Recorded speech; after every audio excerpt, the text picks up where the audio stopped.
You know, I remember once I was undergoing an LSD experience, and the psychiatrist in attendance, he wasn't a bad fellow at all. I mean, he was a very imaginative man, but he said, what are 5 and 7? What are 9 and 3? You know, could I still negotiate these mathematical trivialities? And these are tests of sanity.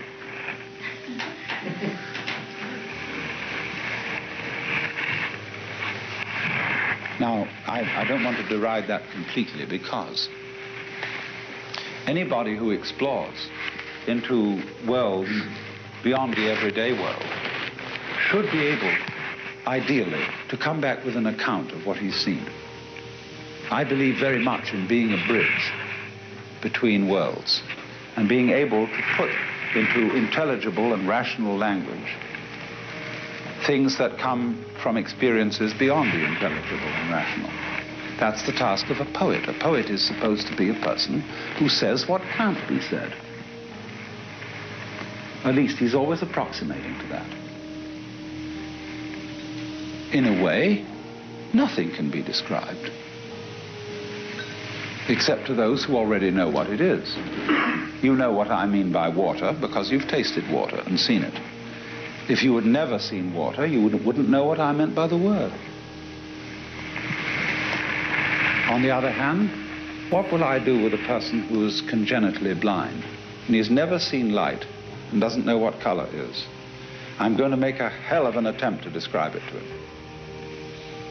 I'm going to exercise all my wits and say, look, there is something like what you experience as different degrees of temperature. You know what hot is, and you know there are many degrees from hot to cold. Now, there's something else like that. We talk about hot and cold colors, reds and blues, and they're at different ends of a spectrum, which is like you experience between hot and cold, or between rough and smooth. But this thing also is like what you hear in sound. You hear high and low notes, and you can see a whole range of different tones between them. Now, there's something else in which these things happen, and it's a sense you don't have, and so I can't tell you directly, but it's like all that, and I can really work on it. Give him an idea of something else. He won't get it directly from my talking, but he will, through the conviction with which I'm speaking and through the care with which I'm trying to outline this to him, know that there is another dimension beyond his imagination. And so in just the same way, there are dimensions beyond the imagination that our ordinary academic education gives us. It would be all right if we were as definitively excluded from them as people who are congenitally blind are excluded from color and light, but we're not. We keep slipping in and out of them, sometimes in a way that is beneficent, and sometimes in a way that is deeply troubling.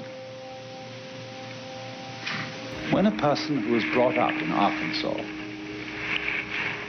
and has no other religion than the fundamentalist interpretation of the King James Bible slips accidentally into a mystical experience, there's no other way to describe what has happened to him than to say that he is Jesus Christ or God. This is blasphemous in his community. But to give him the benefit of the doubt, they say he's crazy. And whenever somebody says such a thing, we challenge them in our culture with technical questions. If you are God, command that this glass be made into a rabbit. How did you create the universe in 6 days? There was once a poor woman in an asylum who was asked this question, and she replied, "I never talk shop."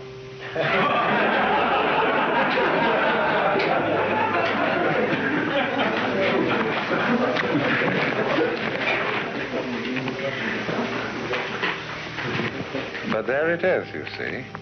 These states do occur, and psychology and psychiatry can do nothing with them except call them aberrations,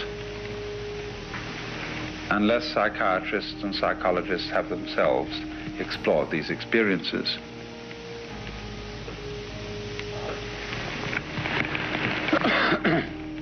Why should we pursue them?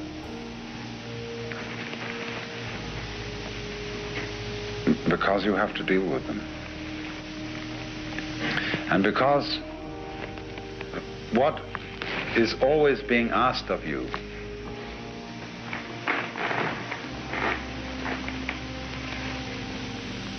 is, you see, people go to you today, whereas before they went to clergymen. The clergyman is a pretty hopeless case today, because people feel that if they go to him with a real problem, all they'll get is platitudes.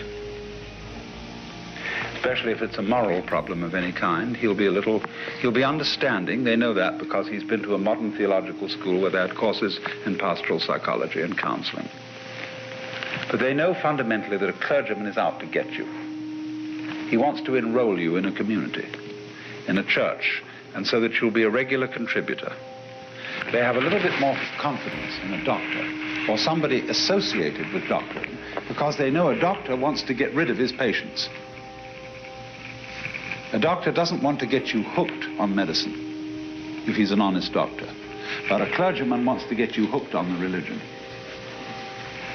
So you people who stand midway culturally are looked to because you have the aura of science. And therefore people say, well, that's rather more objective. That's a little safer. I feel I can risk this person because he's not out to get me into some hocus pocus. See? So I'm afraid of that clergyman, because eventually, however understanding he is, he's going to wag his finger at me and say, naughty, naughty, naughty, you mustn't do that. Especially, see, in effect today, our churches are nothing but sexual regulation societies. That's all they are interested in. They get a little bit riled up about race relations. But fundamentally, what can you get kicked out of a church for? That's the test. Especially if you're a minister. You can live openly in envy, hatred, malice, and all uncharitableness, hardness of heart and contempt of God's word and commandment, and be a bishop. But the moment you sleep with your secretary, and furthermore continue to do so, you're out, out, out. If you're a homosexual, it's even worse.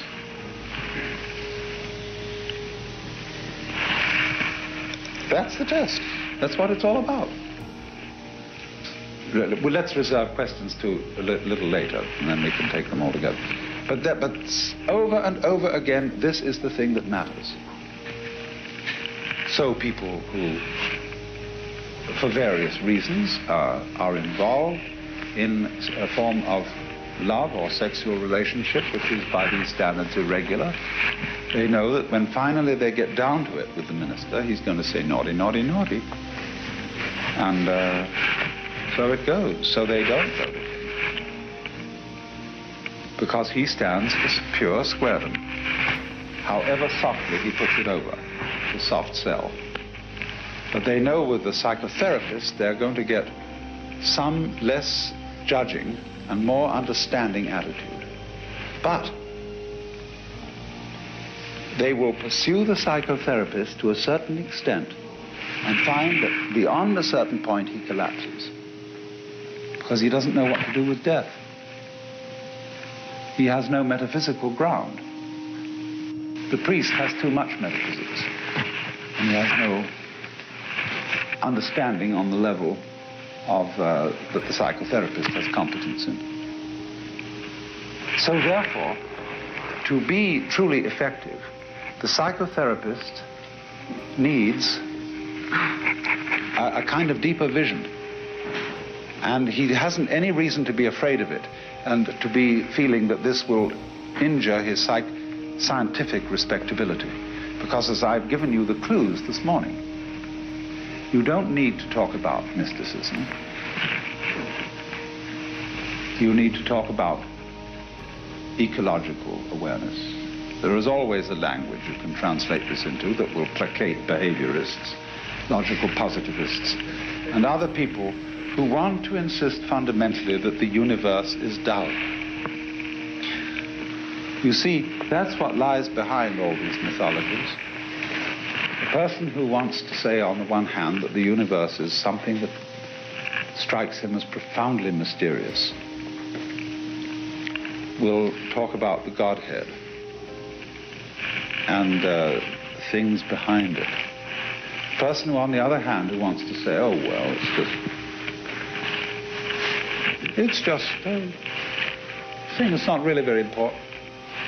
He'll find a language so as to describe the universe in a slightly contemptuous way. He'll say it's nothing but. And neither of these people can prove that what they say is true. They're just two different ways of expressing the kind of person you are, or what role you're playing with respect to life. See, a lot of people want to advertise the fact that they are sound and reliable, and nobody can put over any nonsense on them. They're tough-minded. So in the academic world, they'll always play a certain role. And you can watch it, you know exactly what it is, how they come on. Other people want to say to those people, you're dry as bones, you rattle. You know the words, but you don't know the music.